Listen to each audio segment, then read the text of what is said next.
A few years back, my buddy got a new AR. He wanted to just go ahead and shoot the thing. He didn't clean it or anything, and it shot once and would not cycle a second round. So long story short, when you get one of these new, you're definitely going to want to break it down and just kind of at least lubricate the main parts. So I pull out the buffer and the buffer spring from the buffer tube. You're going to see me clean out this buffer tube really quick with oil on a brass brush. I'm going to go back over it with a paper towel.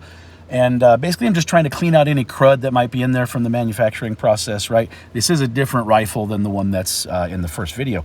Just showing you how it's done here. I'm going to also take the buffer. I'm going to clean that off really good, make sure there's no funk or anything on there. We're just going to wipe it down. I'm going to do the same thing with the buffer spring.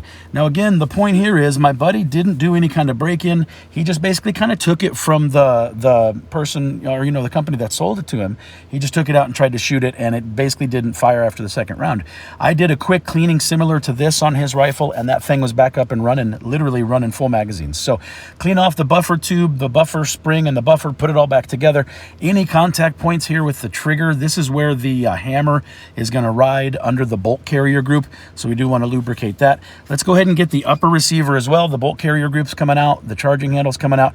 I do a little test on this. You'll see me push it in and shake it out. That's to see if it moves freely. Let's take this apart and see if everything's looking good. We're going to take the cotter pin out. Let's take the firing pin out.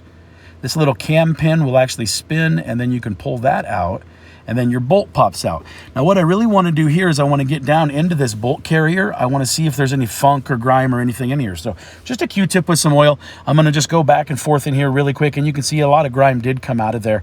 I'm going to do the same thing, kind of a light cleaning on the other parts, on the bolt itself. You're going to see me do that on the cam pin and some of these other parts as well. Basically, the idea is just to lubricate any part that's going to be metal on metal, right?